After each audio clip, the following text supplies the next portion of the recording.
Hello，大家好。今日陳師傅維修呢部係斯科茨曼 Scotsman 嘅製冰機。講呢部製冰機比較攞命，唔係攞我嘅命，係攞客戶嘅命。因為咧佢係偶然性咁樣閃呢盞燈，但係客戶咧亦都冇錄嗰盞燈點樣閃俾我。就話你呢盞燈着咗，但係咧又唔係日日都着，係偶然性着。但係咧就亦都冇冰嘅，係啦，有少少冰，又唔能夠話佢唔，又話唔能夠講話佢唔製冰。我哋最驚整係呢啲啦。我哋過到嚟嘅時候咧，部機咧就一啲事都冇啦。你而家見得到佢一切正常，係啊，所有嘢都正常，所有嘢都工作。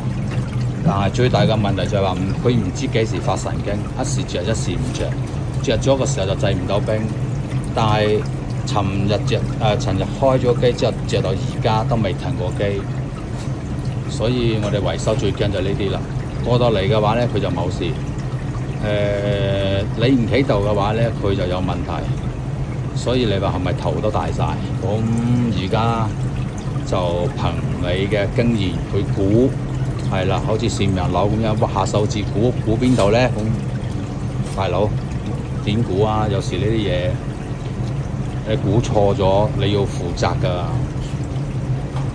所以而家就只能我等，但係又唔知等到幾時，因為佢尋晚到而家嚟講，盞燈直到而家都未着過。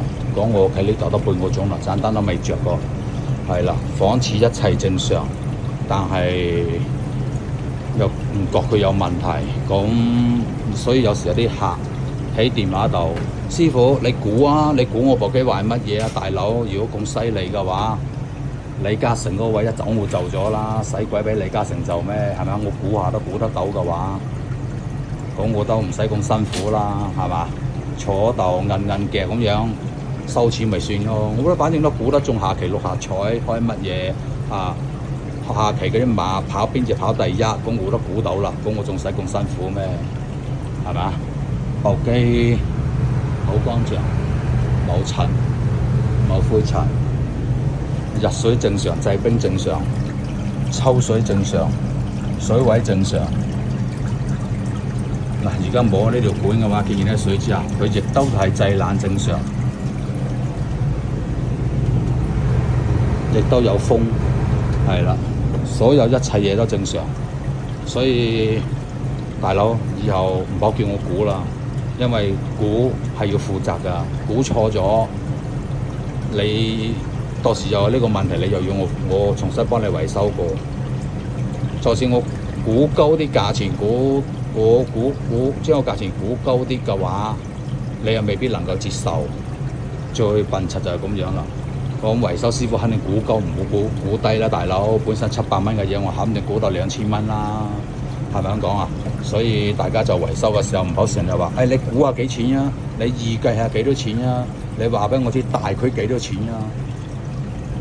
壞咩部件都唔同噶嘛，老細係嘛？有啲幾百蚊搞得掂，有啲千幾2000蚊搞得掂。咁你叫我哋點估啫？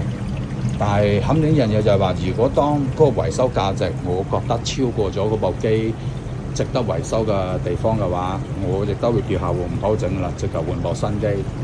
係啦，所以嚟講嘅話咧，就大家亦都唔需要擔心，亦都唔需要叫我估。係啦，一般維修價錢都係1000零2000蚊搞掂㗎啦，所以你亦都唔使要擔心太多嘢嚇。維修製冰機。睇唔到喺度。